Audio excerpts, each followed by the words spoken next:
The Town of Los Gatos Planning Commission meeting of Wednesday, May 8th, 2019 is now called to order. Please take a moment to silence your devices. Ms. Zarnowitz, would you please call the roll? Yes, thank you. Commissioner Badami? Here. Commissioner Birch? Here. Commissioner O'Donnell? Here. Commissioner Tavana? Here. Commissioner Janoff? Here. Vice Chair Hansen? Here. And Chair Hudas. Here. I would ask everyone stand and join Commissioner Janoff in the Pledge of Allegiance. Please join us. I pledge allegiance to the flag of the United States of America and to the republic for which it stands, one nation, under God, indivisible, with liberty and justice for all.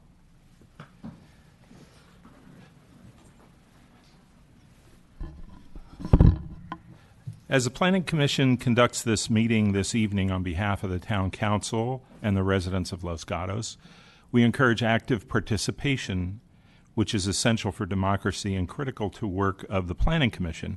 That participation can occur through written comments about agenda items submitted in advance, which we always find helpful. And also during the meeting, there are two opportunities for members of the public to participate. During our meeting, there is the verbal communications period where an individual may speak on any item that is not on the agenda. And then, of course, during specific hearing items, the public may speak about that item that is on the agenda. If you wish to address tonight on any of these, please fill out a speaker card and turn that in to the closest staff member. When you speak, I ask that you come up to the podium and adjust the microphone so that you're speaking directly into it, and please limit your time to 3 minutes in fairness to all that would like to speak at the meeting. So the first item is verbal communications, and members of the public may speak on any item that is not on the agenda. Do we have any items, any speakers on that? I see all these are on item 4, so we'll move on to the next item, which is the consent calendar. We have 3 consent items to be acted upon in a single motion, and before the Planning Commission acts on the consent calendar, any member of the Commission or the public may request that the item be removed from the consent agenda. Those items would be placed either at the end of the meeting or as the first item that follows. Tonight we have 3 items. Let's see. We have the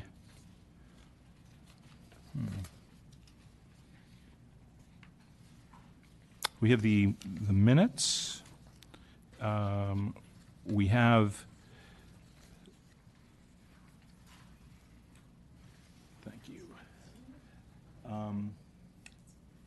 we have the town code. I'm sorry, that's the third item. And we have 460 Monterey Avenue, and we also have the town code amendment on hillside fences, and that item, I believe, has been scheduled for May 22nd, and a draft of that ordinance has been provided to the public. So do we have a motion on the consent calendar? Commissioner O'Donnell? I move that we approve the consent items as enumerated 1, 2, and 3, and in particular the dates suggested for 2 and 3. Thank you. Commissioner Birch? I'll second the motion. Okay. All in favor? Opposed? Passes unanimously. So now we move on to item number 4, which is 11 and 15 Peralta Avenue, subdivision application M-19-001 and variance application V-19-001, requesting approval of a variance for a lot line adjustment between 2 lots for property zoned R18, APNs 510-42073 and 074. Property owner Wendy Kandasamy Trust and applicant Tony Jeans. Project planner Aaron Walters. May I have a show of hands from commissioners who visited the property? Are there any disclosures? Okay. Thank you. Ms. Walters, would you like to give us a staff report, please?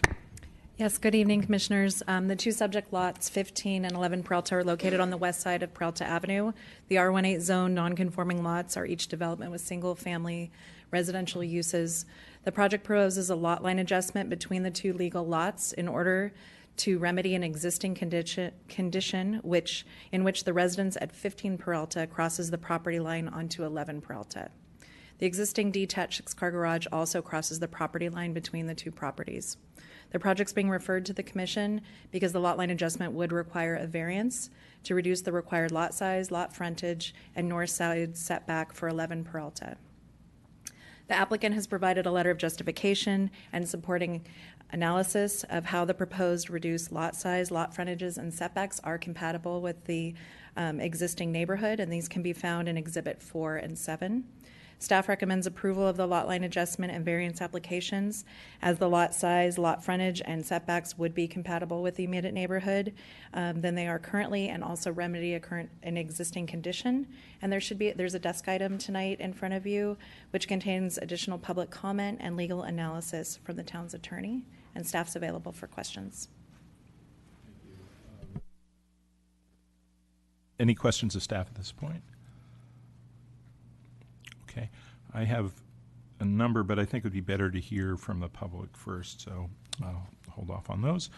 We now invite the applicant to come forward and provide us with their overview, and you have 10 minutes, please.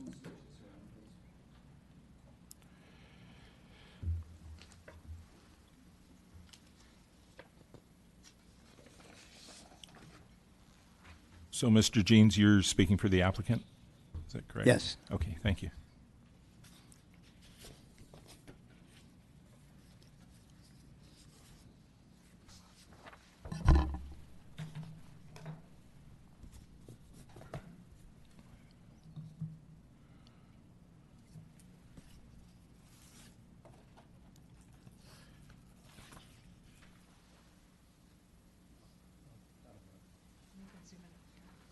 Okay, thank you.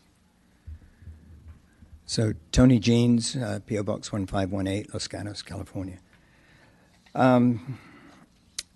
There was some confusion that went out about this property, and many of the letters that I've seen from neighbors and concerns that I've heard reflect the fact that the houses are going to be so close together. So I wanted to talk about that first.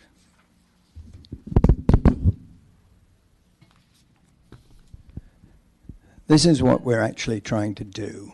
This is the exhibit, a legal description that basically says you have two lots. Here is lot number 1, and here is lot number 2. This is 11 Peralta, this is 15 Peralta. What we intend to do is move this lot line a few feet across and change the square footage of this lot from 8,000, which is conforming, to 7,000 square feet, which is non-conforming. This one will go from 4,000 square feet to 5,000 square feet. This is a non-conforming lot at present for different reasons. It has 50 feet of frontage when it's meant to have 60. This one has 25, which is way non-conforming. And then there are a couple of other setback conditions that make it non-conforming based on the structures on the lot. I think the best way to explain this is why we're doing it. Let's put it around the same way.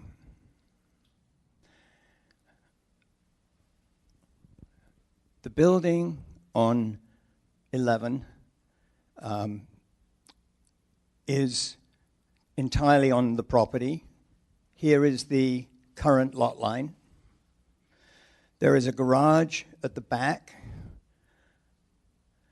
There are some stairs coming out the side, which are about 20 inches from the property line, from the Fox's property line, which is where I think some confusion came from in people's interpretation.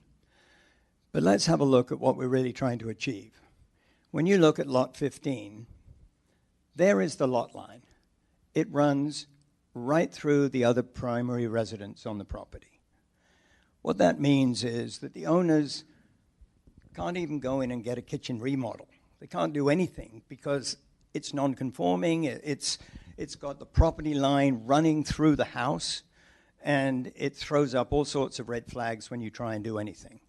So they have no right to do anything to it. It's a lot of deferred maintenance. It's unworkable. So what we want to do, as I said before, is move the property line so that it runs neatly between the two properties and allows those to be treated properly as primary residences. One on legal lot 11 Peralta and one on legal lot 15 Peralta. In doing that, let me backtrack. An attempt was made to do this in 2001 when the certificate of compliance was awarded to this property where the town says, yes, you do have two lots. When they asked for the lot line adjustment in the same hearing, they said, you don't have sufficient information, your map is wrong, and you haven't said what you're going to do with the garage at the back, which would straddle the property line. So that was dropped at that time and was never reapplied for. What we're doing is reapplying for it. There is a condition in the planning and engineering approvals that say we have to arrange to demolish one of the bays of the 6-car garage and make it into a 2-car garage and a 3-car garage so that the lot line will go through an empty space and not a garage. That is a requirement. That also, if you move back a little bit to the project that you approved earlier, it enables us to subsequently come along and make this larger and this larger down the road so that they're larger garages that will be more usable and therefore help the parking situation on the street, which neighbors have said are concerns of theirs. This hearing, though, is simply to rectify a problem which is untenable to move a property line from point A to point B and make it workable so that they can live with a primary residence that you can do something to. That's all this is about. It's not about moving a house. It's not about making the houses close together. It's not about doing anything like that.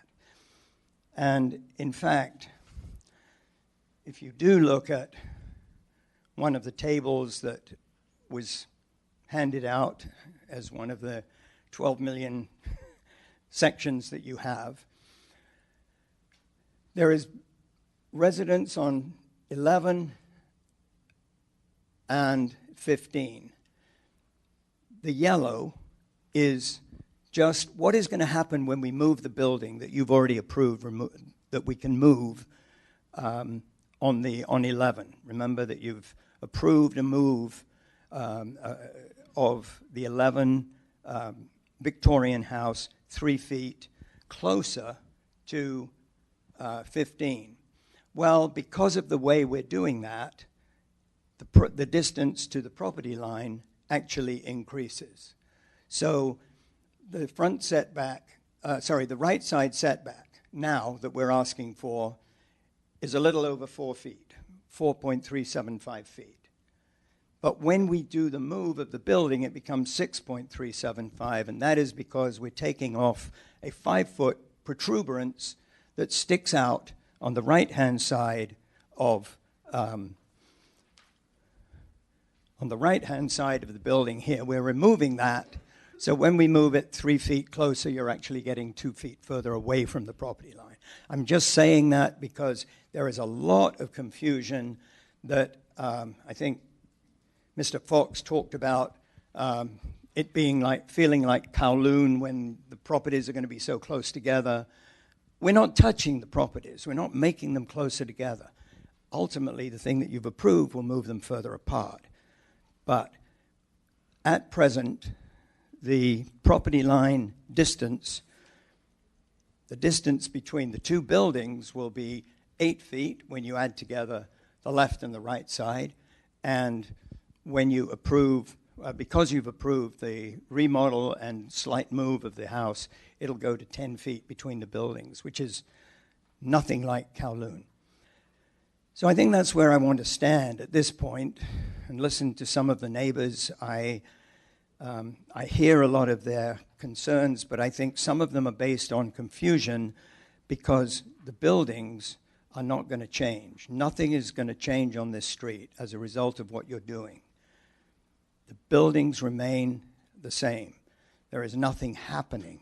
What it does do is allow the property owners the right down the road to ask to do something to the building just like any other owner of any property in Los Gatos. Thank you. Thank you. Are there questions? Yes, Commissioner Hanson. I had a question about the garage. I was glad to see that the condition was in there about rectifying the garage crossing the property line. But in looking at how you were going about doing it, it's the one in the middle, which makes sense because that's where it is over the property line. But given that the garage is very old, how feasible is it to take out a section of it in the middle? It's feasible but difficult. We just have to make sure that because we want to try to keep these garages in the same location and not have to move them back onto the property, we have to make sure that when we demolish this garage, we make sure that there is integrity to the building that is left. Now, actually, between the garage bays, there is a plywood shear wall between each one. So it is very feasible to take this out and not have any impact on the structure of that, but you still do it very carefully. Okay, and it is, from what you said in your comments, it is the intent of the applicant, the owners, to remodel those garages and make them more conforming in that cars could actually fit in them. Right. In the I nearly dug myself a hole in suggesting that we state that we would do that as part of this project that you've already approved, and we will be making that bigger. This one here, it is the intention. I've left enough room in the move of the property line to be able to grow this subsequently and make it a more feasible garage. At the moment, it's 10 feet post to post to post, and the town standard is 11 feet interior, so you have to go to about 22'6" or 22'8" width. It's only 20 feet at the moment.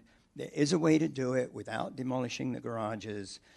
It's just difficult because of the way that you have to deal with the demolition requirement or non-demolition requirement, but it is achievable, and I've identified already and submitted to the town once how we were going to do that, and then I was told to withdraw that because it wasn't part of the original application that we were doing. But it is all done. The structural engineer has identified how it can be done, and it's very feasible. All right, thank you. Other questions? If I may, I have a question. So on the garage, if you have to rebuild that garage, are you allowed to do that with no setback? I'm not going to rebuild it. I'm going to remodel it. Okay. So you are not planning to come in with a demolition, for a demolition permit and rebuild it? I'm going to have a demolition permit to demolish this section.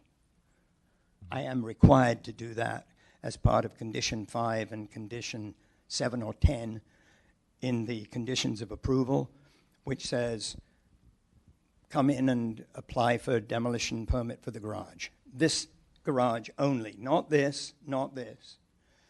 And we would not be coming in for a demolition permit ever on this one or this one. We would be coming in for a remodel permit to make it bigger so that we can help the neighbor's parking situation on the street by encouraging 5 cars to go around the back. That's the intent of this. Okay. I had another question, and that is, are you required to, is it necessary for you to build on 11 Peralta in order to do this lot line adjustment? No. Because it seems as if you don't build on 11 Peralta, you've decreased the setback on 11 Peralta, correct? Okay. This is showing the house as it is now, not as it will be when the big bulk of the house has moved 3 feet to the north. The distance between the edge of the building now and the new property line is in excess of 4 feet. And that is compatible with other setbacks on the street and in the neighborhood. I can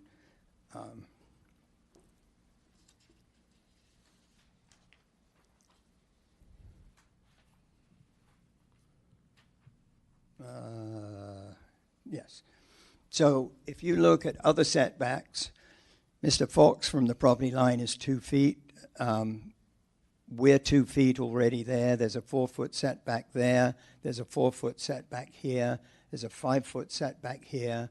There's a 5-foot setback there, all of which are less than the 8 feet required, but it's very common in the neighborhood. So what this map shows you is you have small lots, 6,678. You have 7,442. You have 2,950. You have 5,650. You have 5,500 across the street. It's very common in this neighborhood to have smaller lots. So and you have that. as a follow-up to that, if when you do the development on 11, then the setback will increase over what it would be with the existing house. Is that correct? It will get 2 feet more because we're moving the building 3 feet, the bulk of the building, the main building, 3 feet to the north, but this is 5 feet wide. Right. So it'll get 2 feet better Okay. when we do the move. Okay. Not any worse. It won't go down to 20 inches, which was the concern in numerous neighbors' letters, and I'm trying to I understand. express to them So that's not the case. my question is there any reason not to proceed with the development first and then ask for the lot line adjustment? Because in this situation, you're creating a smaller setback if you do the lot line adjustment first and never do the development. And then you're saying that it'll improve after you do the development. So my question is there any reason not to proceed with the 11 Peralta development first and then ask for the lot line adjustment? Well, the owners have the right to do that. They would like to do that. In excess of 4 feet is compatible with the neighborhood, so we were making sure that it was compatible with the neighborhood no matter what. If I were going back to the drawing board, I wouldn't move the house. I was trying to help Mr. Fox, and that didn't work out very well. But having said that, we preserved enough real estate between the two buildings that you're going to have 8 feet of separation between the buildings now. I think the other thing to note is that at the moment, the separation is not substantially less because, I mean, this is your distance. This is your 8 feet. We may be 14 feet or so from the property line, but you can't really count the property line because the reality is you're dealing with the brick wall standing there. Okay, and then I just wanted to clarify the 4 feet. I've seen two different figures. I think one was 3 foot 9 inch, and the other was 4 foot something. Yeah. Why are you choosing the larger number for measuring the setback? The setback from this building to the property line is 3'9". The setback from this building to the property line is 4'3", for a total of 8 feet. I see. Thank you. Other questions? Yes, Commissioner Janoff. I think you just answered this, but would you confirm the distance between the proposed lot line and the house structure at 11 Peralta, assuming that it never changes? 4.375, which I believe is 4 foot, 4.5. It's in excess, in excess the of neighborhood 4 feet. Thank you. Right, 4.375 feet. Yeah. Like I said, compatible with other setbacks on the street and in the neighborhood. I have other questions, but I think I'd rather hear from the public first, so. Sure, absolutely. Thank you. Okay, I have a number of speakers. First one I have is Belinda Milford, and then Donna Fox.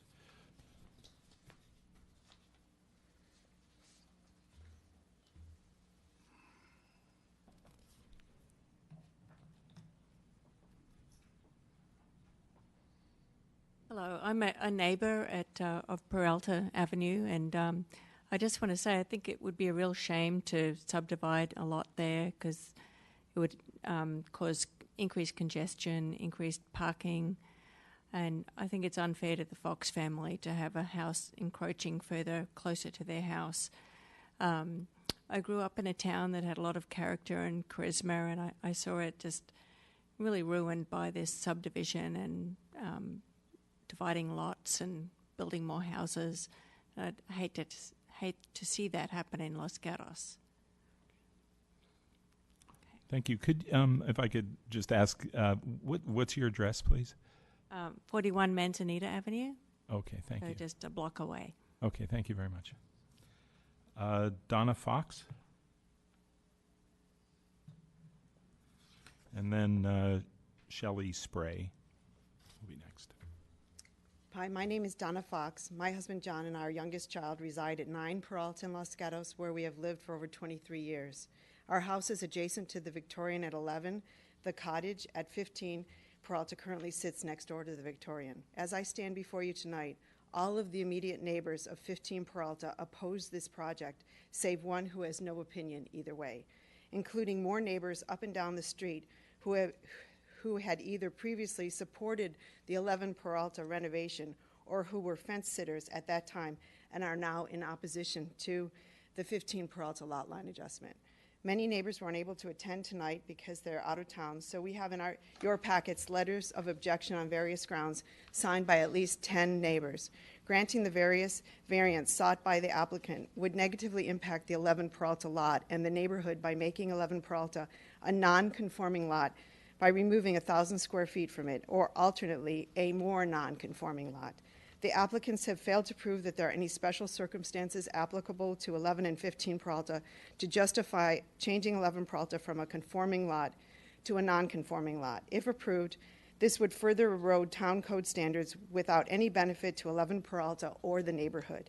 In 2001, the town denied approval of the proposed lot line adjustment brought before by a prior owner because, unlike what Mr. Jeans said, it was because it was going to form 11 Peralta into a non-conforming lot.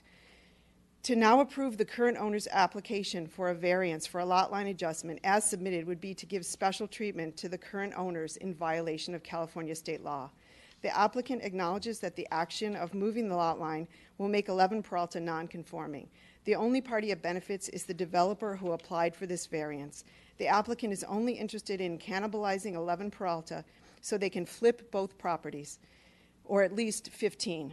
The town recognized that granting a lot line adjustment would be an error in 2001, and as a result, you must apply the same analysis so as to not grant any special privileges to the current applicant.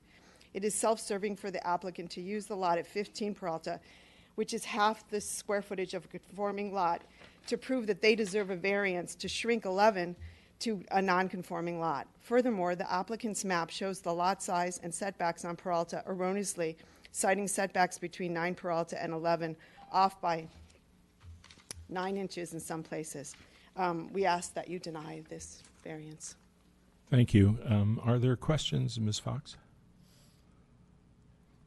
I have a couple of questions, Sure. if you may. I understand there's a position that's taken that 15 Peralta would become further out of compliance.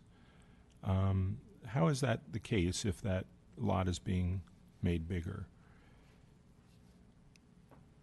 I always knew that the argument was that 11 would become, so they're saying that the setback, that the frontage on 11 is not 60, it's 52. They're going to make it 42, and they're going to take 1,000 square feet away. So for 15, it still wouldn't bring it in compliance because 5,000 is the bare minimum that you can have for a non-conforming lot. So, but it would be less out of compliance. Right, at the expense of 11, which has, a Victorian home sitting on it. Okay. The other question I had was about the setback. I don't know if in your correspondence or others, there's a description that there's a 20-inch setback. It looks to me on the applicant plans like it's 45 inches, or at a minimum, it looks like it's 4 foot, 4.375 feet, which would be in excess of 50 inches. Could you explain to me the 20-inch I think there was setback? some confusion based on the documents that were submitted by the applicant as to what the exact setback was. And one of the points that I was going to make is that he's basing that it's in conformity with the other properties in the neighborhood by saying that, like, there's it's the same as between 9 and 11. Well, 9 was built in 1890, and it was following a different code. But if you're making changes now, you need to live up to the code that's before the town currently.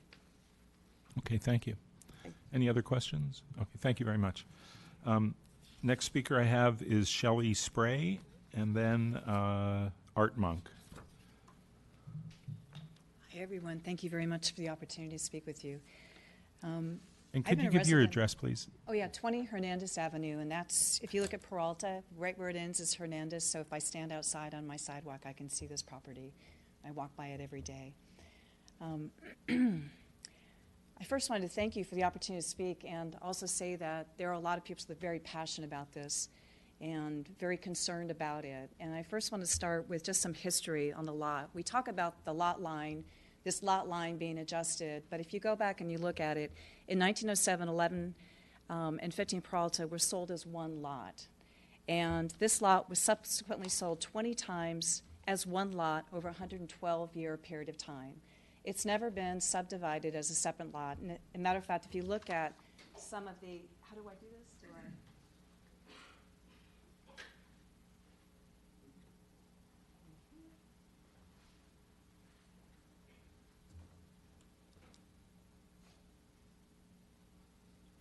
So if you look at 1895, these are the two lots. So this is the lot line that they're looking at, and they're trying to move this lot line. But if you look at 1928, there's no. Yes, I'm sorry. Would you mind to take the mic from the podium when you go over there, and just start again if you don't mind. So we'll give you back your time. Sure. Thank you very much.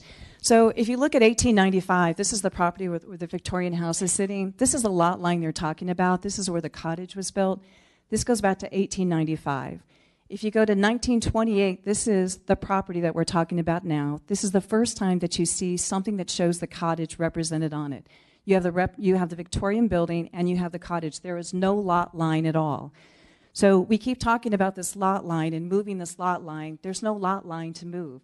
This was sold for 112 years as a single plot of land. That's it. And it's had a single common owner. If you walk by that house, there is a single entrance going up the stairs. There is no other entrance going onto the building. It looks like one Victorian home with a little tiny building next to it. If you go around the back, there's another entrance. There's 6 garages that are lined up that are next to it, and it all looks like it's one building. There's no lot line. For 112 years, there's not been a lot line on this. So what's happening is you have the owners of it going back to a document that says 1895, finding this said lot line, and then deciding that they want to move it so they can, in fact, subdivide that lot and sell both of those lots off. That's why they want to do the lot line first versus any type of renovation, so that they get that lot line, and then once that renovation's done, they can subdivide and sell. And that's what we don't want in our community, is this constant subdividing. If you go on and you Google and you look at the vanishing San Francisco, vanishing San Diego, vanishing all of these places, that's what happens. You lose these beautiful, elegant homes that are there because people start looking at their garages and tiny plots of land on it. We don't want developers walking around looking at our properties and trying to figure out how to subdivide and sell these properties off. Yes, in 2001, there were 2 requests made by the owner at that time, certificate of compliance, which was approved, but there was a lot line adjustment that was asked for. That was not approved. And subsequent to what was described over here, that was not the case. It was denied because the cottage needed to sit on at least 5,000 square foot of property, and it does not, and it can have a separate property line if it's shared by the same owner. This is the same owner. One person owns this house. Also, the cottage is a historical building. It is beautiful. It's represented next to the Victorian. You do not want to separate those. Seriously, the Historical Preservation Committee would have to come in and look at that. You can't separate those 2 buildings just randomly. And then finally, what I wanted to say was, again, do I get that time back, Mike? No, I said it before. We just are so worried about this subdivision and having our beautiful area that we live in start to get broken into tiny pieces and sold off with these tiny properties and little spaces. We really love where we live, and we don't want it to change. Okay, thank you. Are there questions? I had a couple of questions.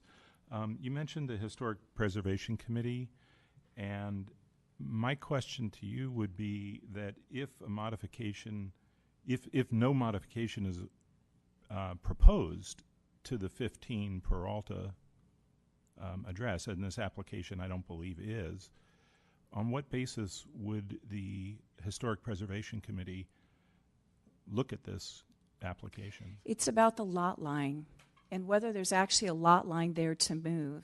So if we move this phantom lot line, then the property owners could sell the property and split those 2 components up. That's what I'm saying, is that this is relative distinction between the 2 properties as they sit, to separate those and to have this phantom lot line become a lot line that can now be moved allows them to sell off property and to separate those 2 units. Thank you. That triggers a question that I'll have for staff later about the purview of historic preservation.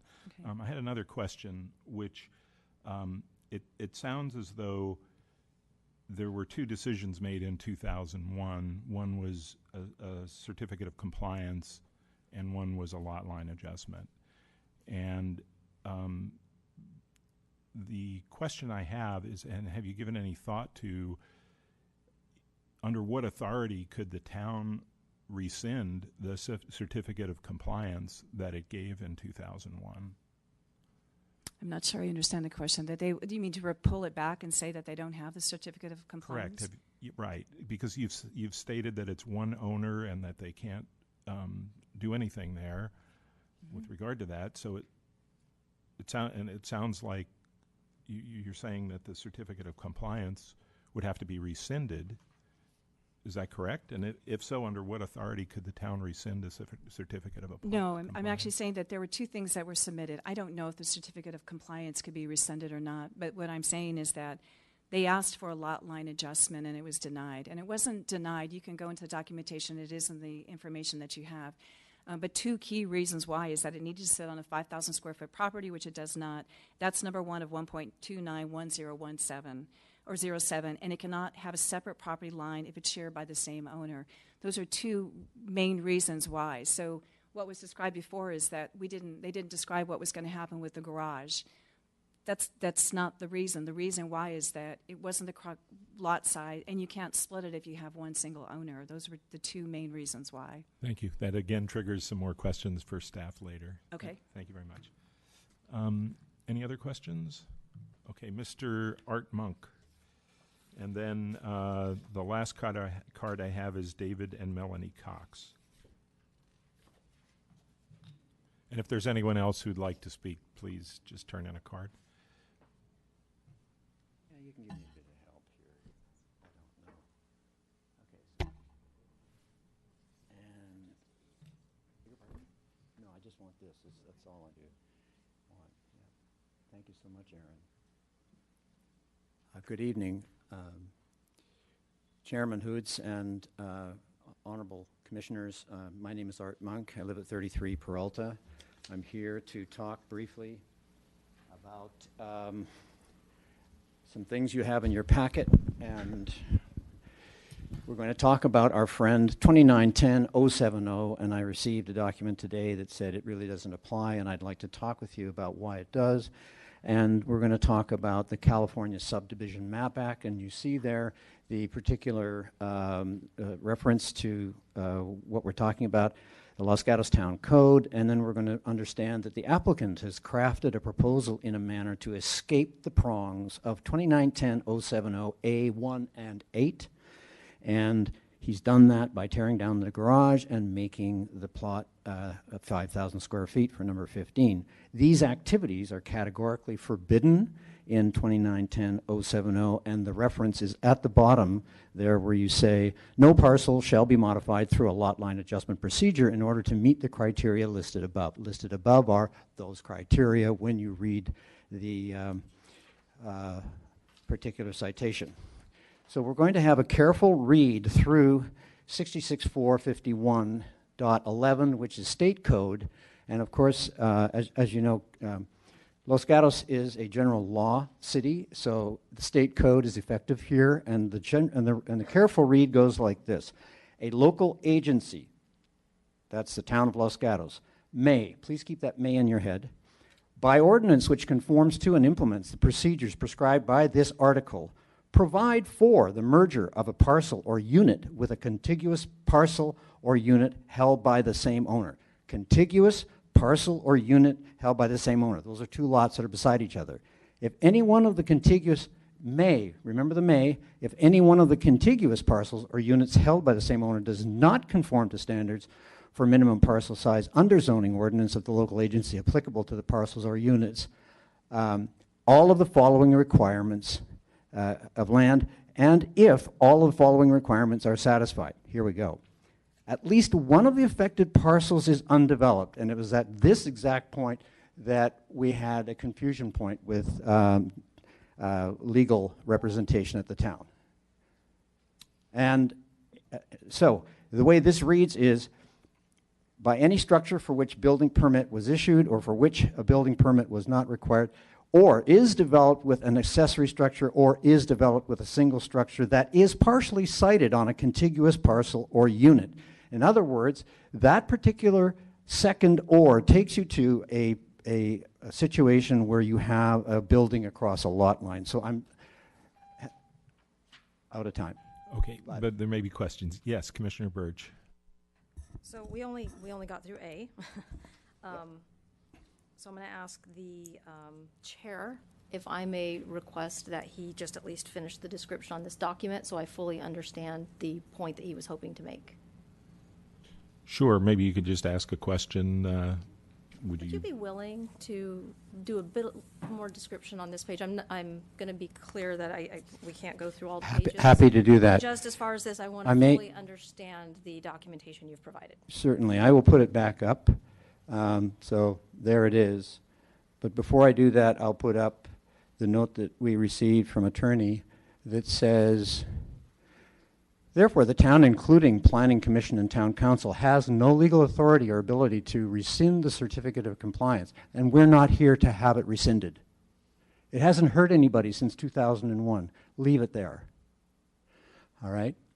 Government Code Section 66451, which was in contention, .11, cited in public comment, is not applicable as this property, now here's something you need to look at closely, does not satisfy all the requirements, specifically that at least one of the affected parcels is undeveloped by any structure.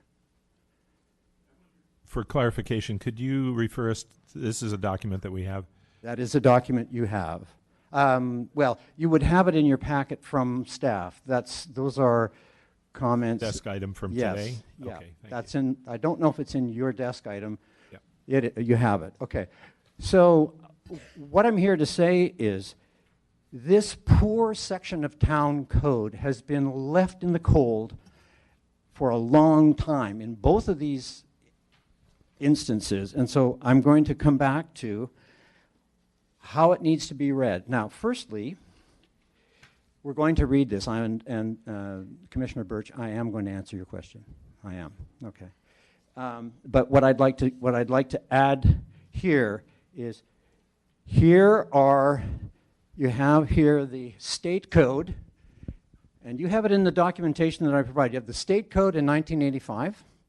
You have it online right now, the state code of the California Subdivision Map Act. Then you have Los Gatos Town Code, Ordinance 1750 that was introduced on July 18th of 1988, went through voting and was signed into law on the August the 1st of 1088, has very, very similar language. The prongs of that language are the same, the words are slightly different. But that went into the town ordinance in 1988. Mr. Monk? Yes. May I ask that you address Commissioner Birch's question? Good. And then we do have this document, and this will be helpful Perfect. when we question staff. A careful reading. A local agency, that would be the town of Los Gatos, may, doesn't have to, but may, by ordinance which conforms to and implements the procedures described in this article. Okay, so this article is the article in the code, the California State Code. So the town may provide for, it doesn't have to, but it may provide for the merger of a parcel or a unit with a contiguous parcel or unit held by the same owner. Doesn't have to do that, but it may. If any one of the contiguous parcels or units held by the same owner does not conform to standards for minimum parcel size under the zoning ordinance of the local agency, that is the town of Los Gatos, applicable to the parcels or units of land, and if all of the following requirements are satisfied, colon, there is a colon there, hard to see because it's in blue, but there's a colon after the word satisfied. A, there's an A and a B. A, at least one of the affected parcels is undeveloped. Well, in the earliest of days, that's how Mr. Willits, I think his name is, back in 1906, bought it as raw land. But nevertheless, let's carry on. By any undeveloped by any structure for which a building permit was issued or for which a building permit was not required at the time of construction, comma, all right? Now, if you only read that far, then the comments that we see here would be true. Those comments that were brought to our attention by the attorney. But there is a large or right there, and it says, or is developed only with an accessory structure or accessory structures. There's another or is developed with a single structure other than an accessory structure that is also partially sited on a contiguous parcel or unit. That says, or if there is a building that's built across a line. Okay? Then it says, with respect to any affected parcel, one or more of the following conditions exists. Comprises less than 5,000 square feet in area at the time of determination of a merger. And that's exactly the case. There's 4,000 square feet there. There's a building across the line, and that is what this code is talking about. Thank you for walking us through that. It's helpful. Are there other questions of Mr. Monk? I had a question which is similar to the one earlier. I believe that a certificate of compliance was issued in 2001. How would rescinding that not be a taking of property by the town? We're not here to ask that that be rescinded. In your package, you can see a breakout chart you probably can't read that, but a breakout chart you would have in your package that talks about the certificate of compliance. And yes, we believe at the time it should have been a conditional certificate of compliance, which is talked about in California MAP Act. So, and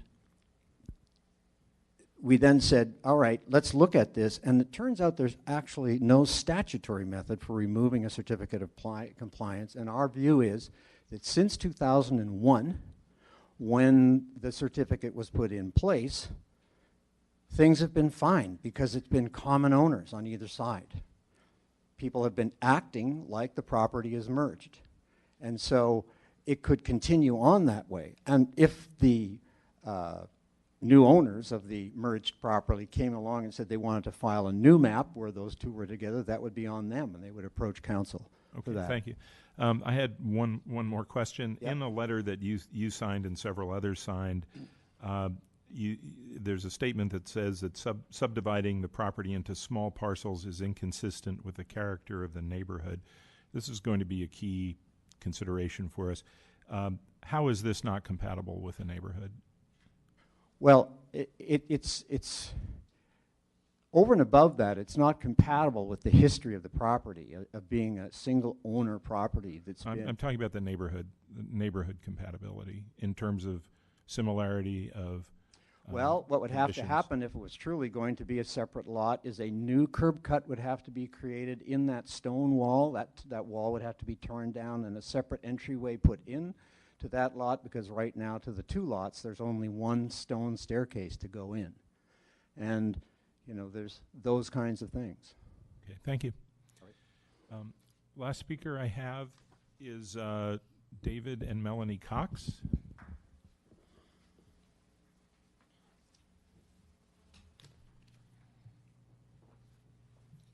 Good evening.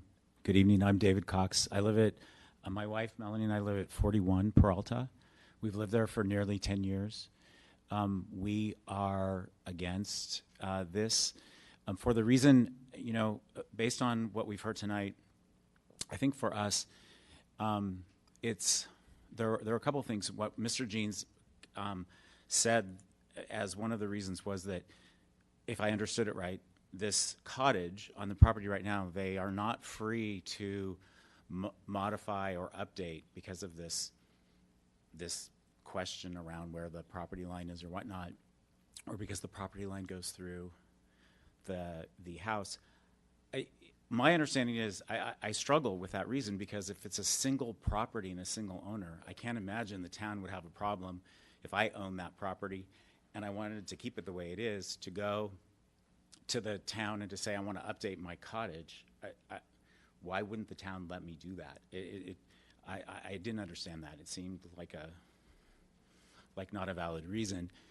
But the main reason why we have a problem with this is because it just feels like this has been a single property for all these years, and it just feels like developers coming in and dividing it up for their personal gain, and that it very much disrupts you know, what's been going on for 100 years on this street, and it's non-conforming, and so it just doesn't make sense.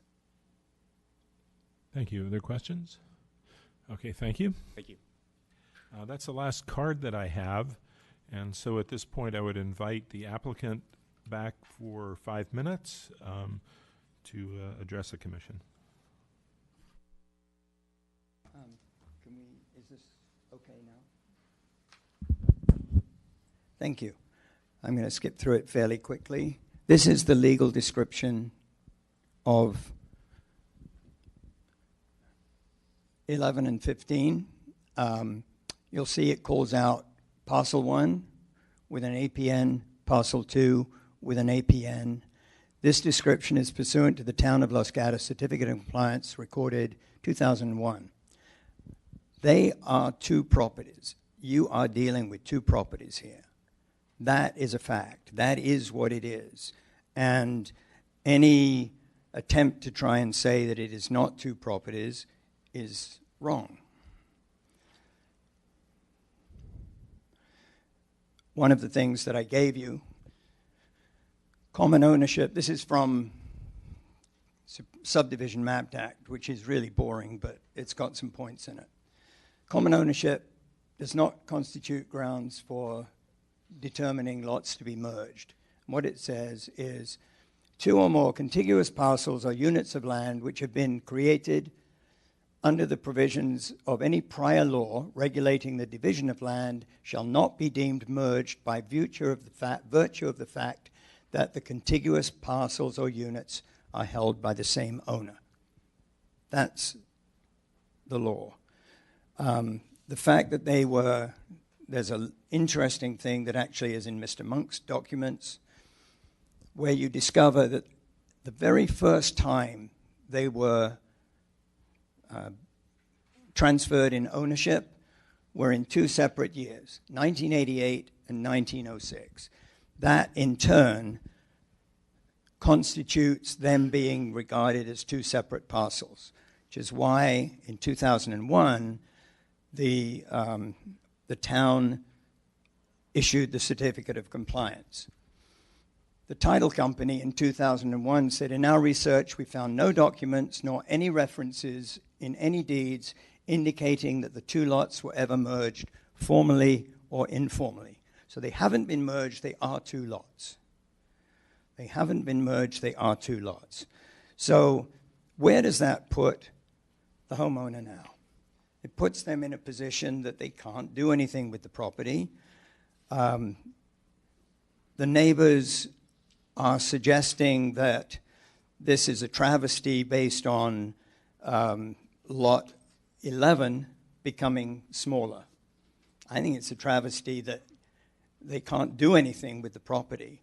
And this is really stopping them from developing their property in a sensible fashion. The document that you were looking at just now and you were talking about, and I can't find at the moment, was in your packet that was, here it is.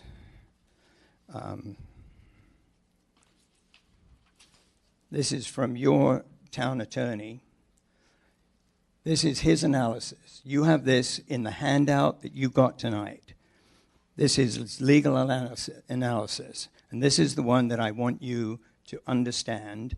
I'm a neophyte looking at the Subdivision Map Act. Your town attorney is much better at it than I am. But he states numerous situations. If you go on to the second page, what he ends up saying is, since the town was legally obligated to issue a certificate of compliance for the parcels at 11 and 15, it is the town attorney's opinion that any attempt by the town to rescind or revoke the certificate of compliance would result in a property taking and liability to the town for the value of the parcel. I know Mr. Monk said, well, we're not asking him to rescind it. Well, what is he asking to do? We can't leave it running through the building. This is what we're here to do. We're trying to normalize a situation so that two primary residences can be treated as two primary residences. And if you go back to the situation on the street, once more, having a 7,000-foot lot is not inconsistent with the neighborhood. The lot directly behind it, across the alley, is 6,600 feet.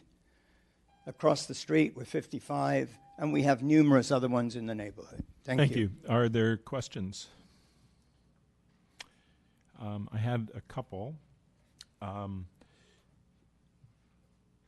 Question is, if the lot line adjustment were not granted and the owner has this property at 15 Peralta, what size home could be built on that lot?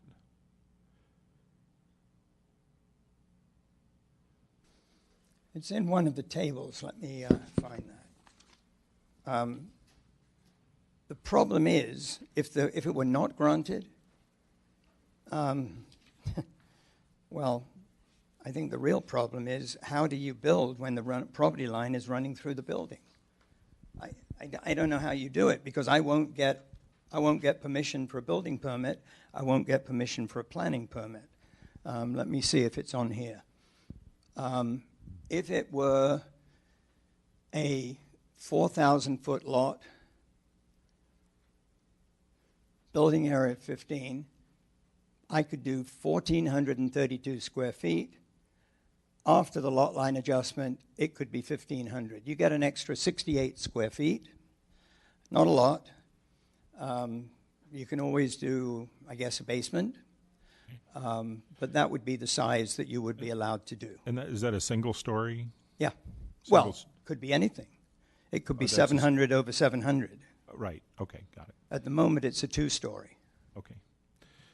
The other question I had goes back to your opening statement, and I wasn't clear because I think you said two different things. Okay. I believe you said that 11 Peralta was a conforming lot. You said it was an 8,000 square foot conforming lot, and then later on you said it's a non-conforming lot. Could you clarify that? Do you consider it a conforming or non-conforming, 11 Peralta? 11 Peralta, I thought I had always said it's non-conforming. It is non-conforming. It is conforming because it only has 50 feet of frontage. It's required to have 60. The setbacks on the side are non-conforming. The lot size is conforming, but it's non-conforming from the front setbacks. And in fact, on that table that I had up there, and you have a better picture of it in your,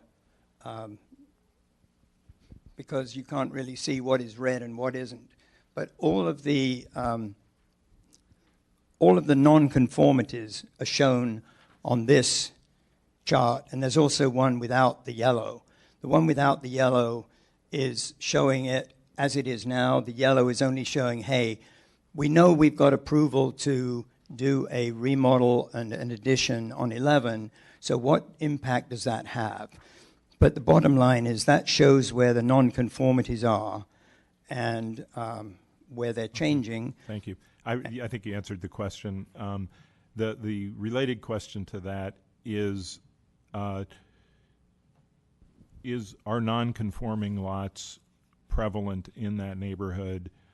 Because there's a consideration and a finding that we would have to make about this as compared to other neighborhood lots. The answer is yes.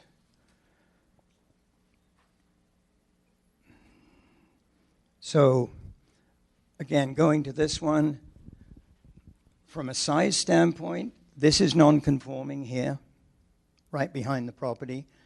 This is non-conforming for size, for size, for size. So there are 3 on this street or in that area for size. There are 1, 2, 3, 4, 5 with frontage, non-conforming. And there are 1, 2, 3, 4, 5 with setbacks non-conforming. So it's very prevalent. Okay, thank you. Other questions? Okay, I will close the public portion of the public hearing, and we move to questions of staff. Yes, Commissioner Birch. Chair, is it all right if I ask more than one question because Absolutely. they relate to one another? So I have some confusion with some of the documentation, and where I'm going to start with is, I believe, the DRC meeting minutes that we have. I don't see a date on them, though. I'm so sorry. Well, anyways, we have meeting minutes from a DRC meeting, and item number 9 was for the properties in front of us, and it is specifically requesting approval for a certificate of compliance to legalize 2 parcels and a lot line adjustment. So my question with this, because I want to make sure I'm very clear before I go farther into questions, is it sounds like I'm then reading the comments from it, and I'm not really clear on the certificate of compliance that legalized 2 parcels. Is that what that was granted, correct? Because I'm not clearly reading that in this, but I could be reading it wrong. That's correct. At that meeting, the certificate of compliance was approved. So does that legally mean that the became, whether it had been or not, because it's kind of murky. I get that the land was deeded a long time ago. It was deeded to one person, but it had been 2 lots. Does that action mean legally this was confirmed as 2 separate lots, 2 separate parcels? That is correct. Okay. So the issue of this being one property that is now being divided is legally not accurate. Is that correct?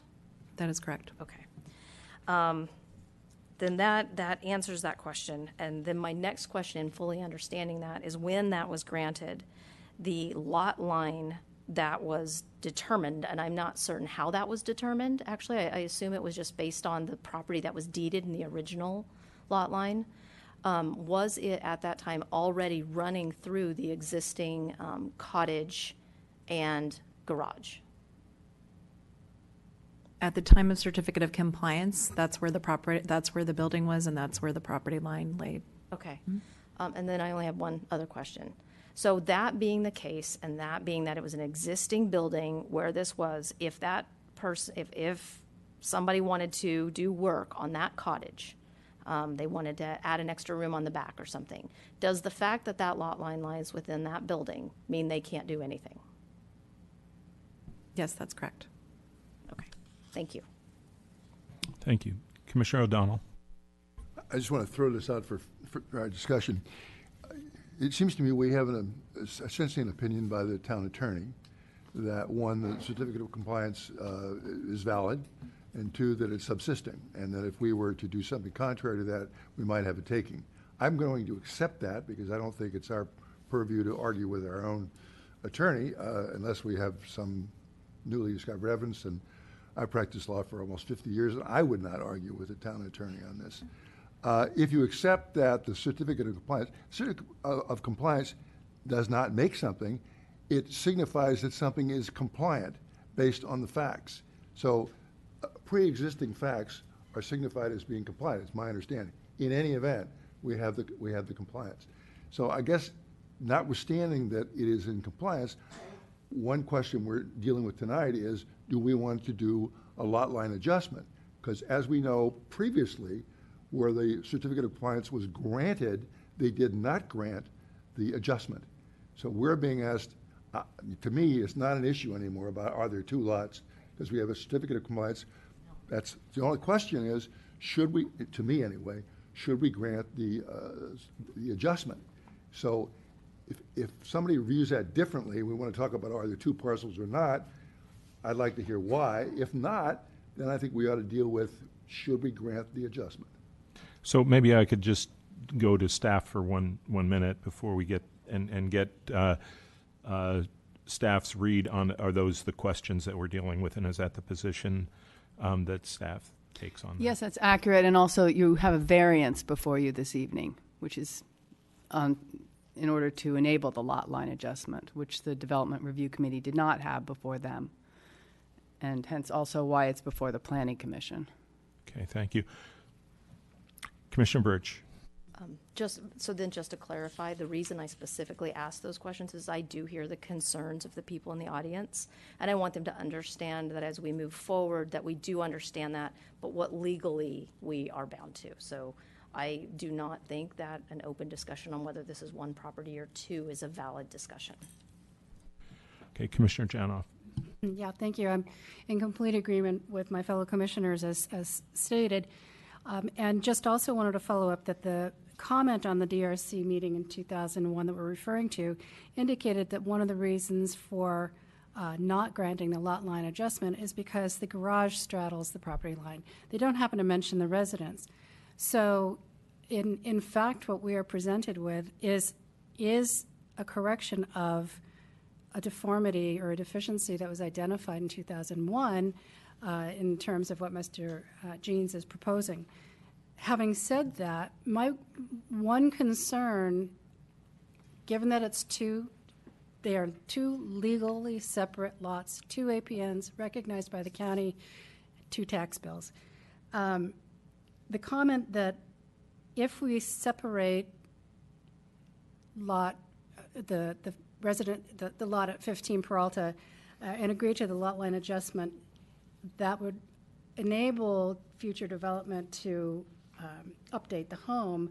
Would it also require that there be access to the home made through the existing stone wall? This is a question for staff.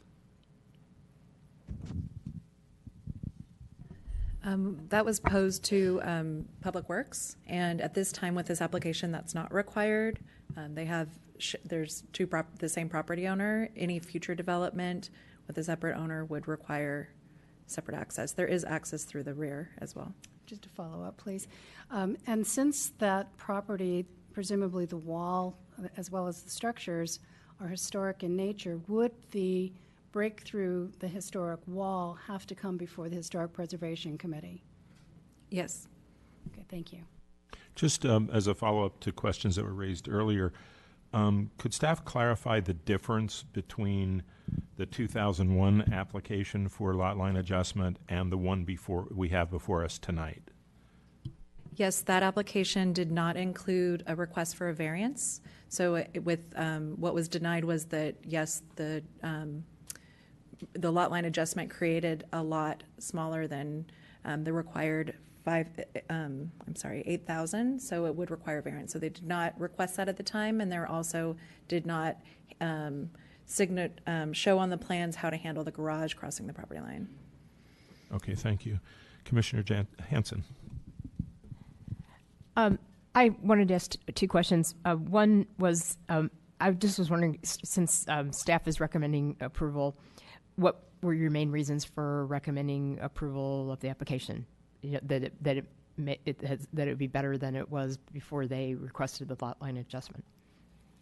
It remedies the condition where the applicant isn't able to, the property owner is not able to modify the existing home because of the property line running through, and it is compatible.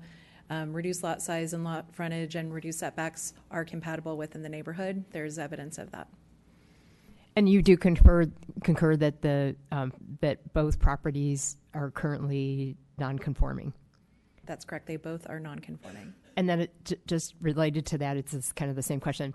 I just wanted you to comment on, we have this concept of legal non-conforming because we have a lot of residences that might have been built the way they were before our code changed or anything like that. So, generally speaking, what is our town view on when something comes up for approval, when it's been established that it was legally non-conforming?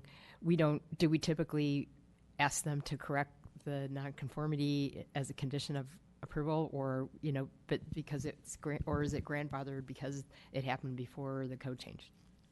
So for building conditions, non-conforming building situations, you are able to maintain a non-conforming setback as long as you don't demo the building. As soon as you demo the building, it needs to come into conformance, or you need to come request an exception or a variance.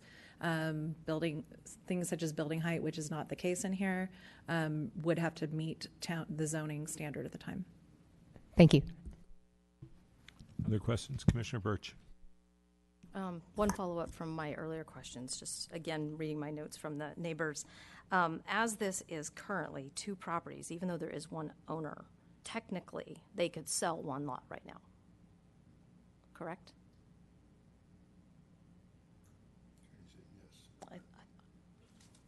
They can. Yes, I think they can sell one lot. Okay. Other questions? Okay. Anyone want to kind of start the discussion with their thoughts? Commissioner O'Donnell? Well, we've said that, yes, there are two lots. Yes, there is a certificate of compliance, which we have to recognize. We also have to consider the variance, but before we consider the variance, we probably have to consider whether we want to grant the lot line adjustment, because if we do, then we have to grant the variance. If we don't want to do one or the other, then we can't do the totality, I guess I'm saying. Without the variance, there's no point in trying to grant the adjustment, because it isn't right. So these two things go together. Should we grant the adjustment, and should we grant the variance? So far, what I've heard is, if they were to sell one of the lots, we've got this very strange situation where a building is straddling two pieces of property, and I, for one, think that's crazy, and we ought to do something to remedy that. It's been one way to remedy that is what is being suggested tonight. They've agreed to move the building, which, in retrospect, we're told that was done to accommodate, to try to reach some kind of settlement, which didn't occur. So it would have been conceivable not to offer to move the building, but we have that of record, and that's what the deal is. That will mean that the lot line between the two lots will be greater than they are presently. So I guess I can't, once you accept that line of thinking, and I do accept the town attorney's view here, I can't think of a reason why you wouldn't want to grant the adjustment, and if you wanted to grant the adjustment, you would have to grant the variance. So I guess what I'm saying is, if either of those thoughts, variance and or adjustment, strikes any of you as no, we shouldn't do that, I would invite some help on that. Commissioner Hanson.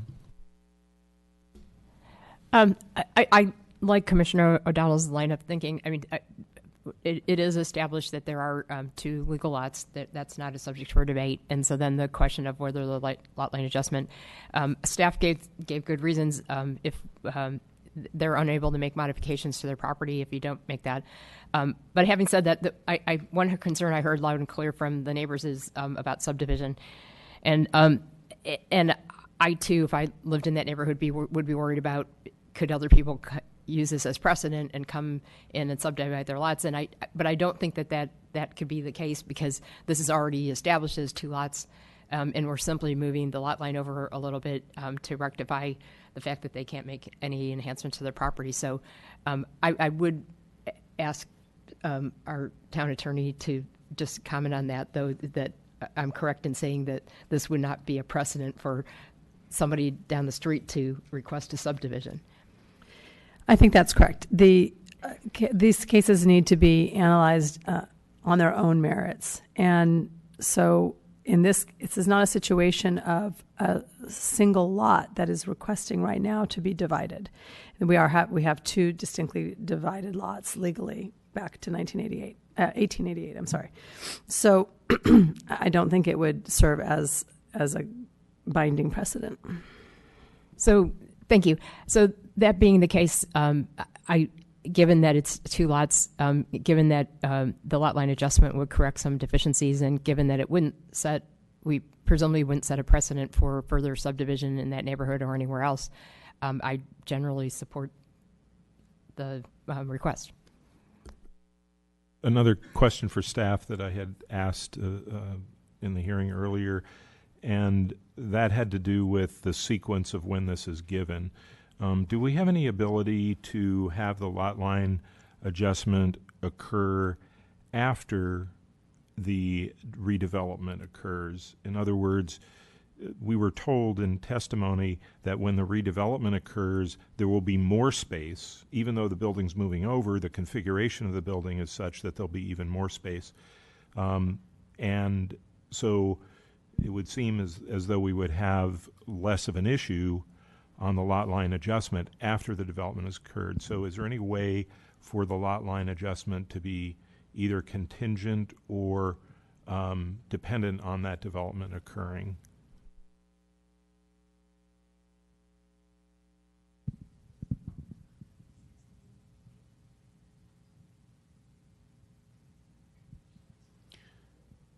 So I can jump in a little bit here. Joel Paulson, Community Development Director.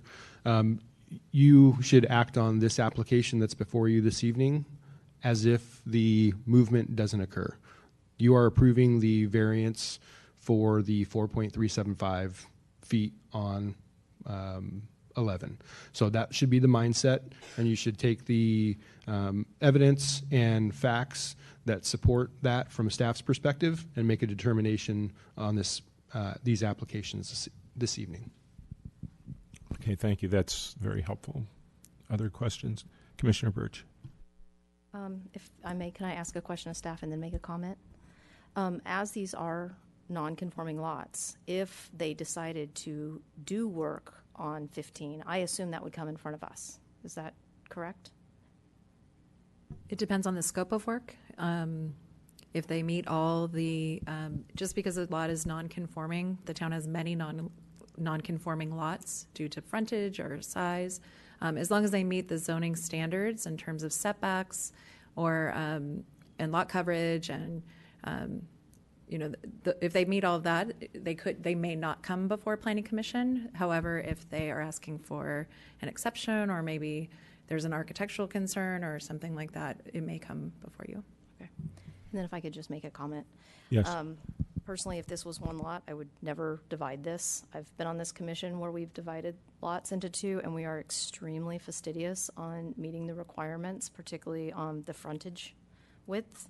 But it is, based on all the documentation, two legal lots. And it sounds like some of the concerns the neighbors have actually have the potential of happening right now. They could sell one of those. It could get modified. So really what's in front of us is just cleaning up a lot line, which does make sense. I would hate for somebody with, a couple to move into that cottage and then expand their family and have no ability to do something. So I will support it. Commissioner O'Donnell. Just to follow up on that, we did hear what was said tonight, but I want you to know what we feel we can do. I don't believe what you're concerned about will come from this. In other words, if this were not two parcels, we wouldn't be having this conversation. If we had some magic way to say they aren't two parcels. But in fact, in 1898 or whatever the date was, the initial conveyance occurred, and subsequent in 1928 was second. It's always been two parcels. To the naked eye, everybody thought it was one because it's just, how do two parcels look? They don't look any different than one if they're next to each other. So I just want people to understand that in our analysis is not rejecting your concern, but I think we are saying, notwithstanding that we do feel somewhat compelled by the facts and by the law, I don't believe you're going to have the result you're worried about. This will not be precedent for anybody to come in and say, oh good, we want a parcel map filed on the lot, or we want to subdivide it into two. We're not saying that at all. We're saying it is two. There is an intrusion of a building across it. How many times is that going to happen? So I feel bad to listen to you and feel like we should be doing something for you. But very frankly, we are doing something for you. We're observing the law. And were we not to observe the law, forget the fact that that wouldn't be a good thing. But secondly, there's liability here, which might mean we'd have to pay money for the lot we just pretended like that wasn't a lot.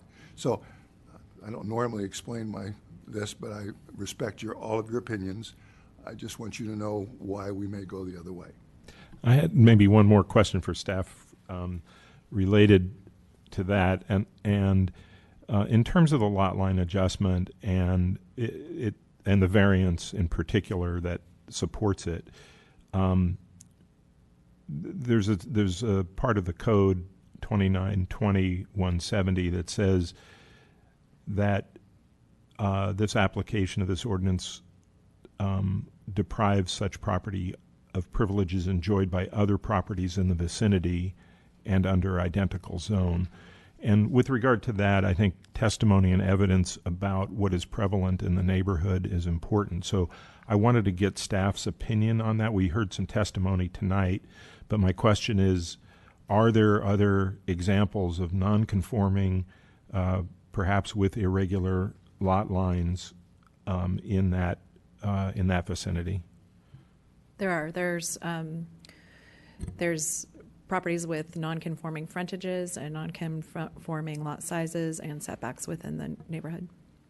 And in the correspondence, 36 Peralta was cited, 324 Pennsylvania, 66 Pennsylvania, 20 Glenridge and 22 Glenridge were cited by the applicant. Are those ones that you're aware of? Yes, they are. Okay, thank you. Commissioner Badami? With all that's been said, and that includes the evidence and facts before us, I would find it difficult to deny the application, so I would support a motion to approve. All right.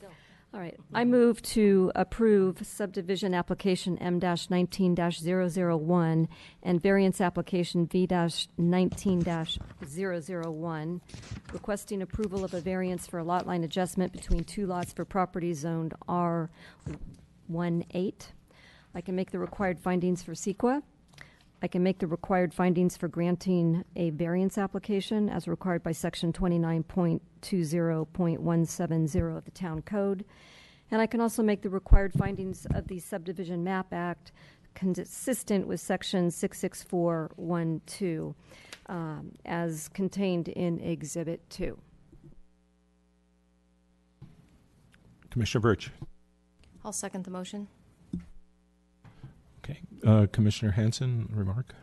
Would the maker of the motion care to add the conditions in Exhibit 3, which includes the requirement to demolish the garage? Yes, absolutely. Yes. Question of staff, is that motion complete with regard to this matter, including variance and things like that?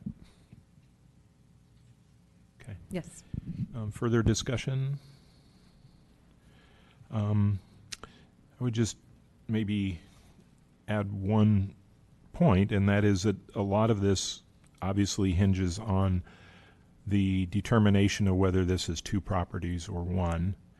And I will definitely rely on legal counsel's advice with regard to that issue. I hope it's right, and I also,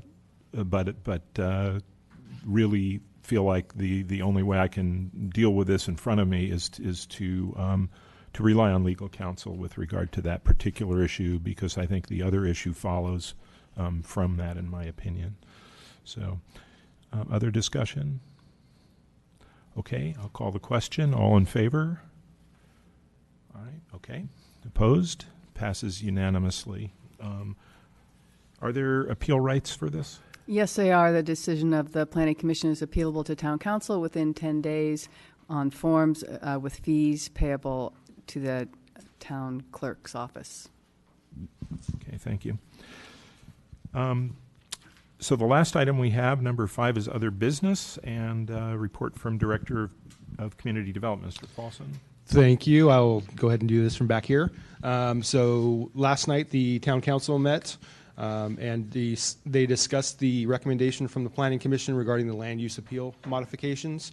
They introduced all of the ordinance with the exception of the findings. The findings section they asked to be left the same as it was, as it is currently, and they have remanded that back to the Policy Committee for some more discussion. So that will go to the Policy Committee for further discussion. So we may see that topic come back through the Planning Commission and then ultimately the Council, depending on their recommendation.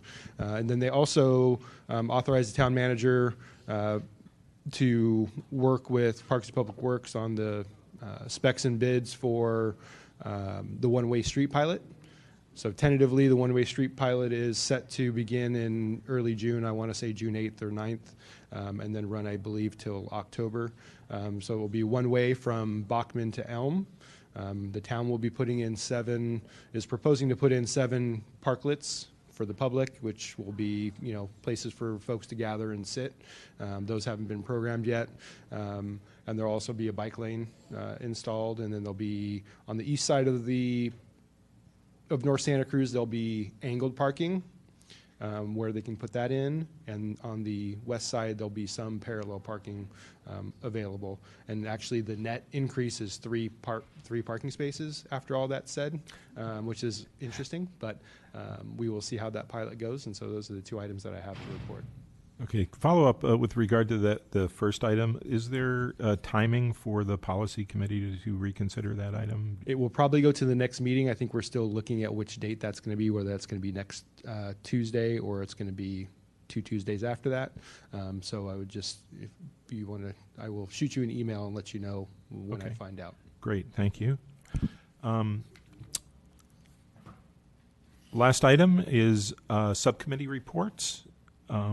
Planning commissioners serve on several subcommittees.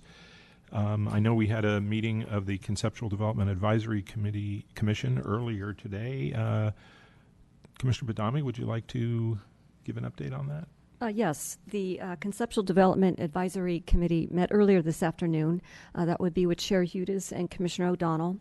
We reviewed a potential project for Wood Road, which was a proposal to rezone a property from HR 5 to HR 1 and for a subdivision of one lot into 2 lots. We had quite a robust discussion of fire safety relating to the site characteristics of steep slopes, limited access, and fuels, meaning brush, trees, vegetation, etc. Yes, Commissioner O'Donnell. I just want to add, for those of you that have never tried to pursue that road to as far as you can go, it is a thrill. You get up there and finally there is a gate. Unfortunately, some of us had the right passcode and we could get in. But I'll tell you, that you've got views that just won't die, but getting there is a challenge. Enough said. Great, thank you. Anyone else? Yes, Commissioner Hanson. The General Plan Advisory Committee had its fourth meeting on April 30th, which was a little over a week ago.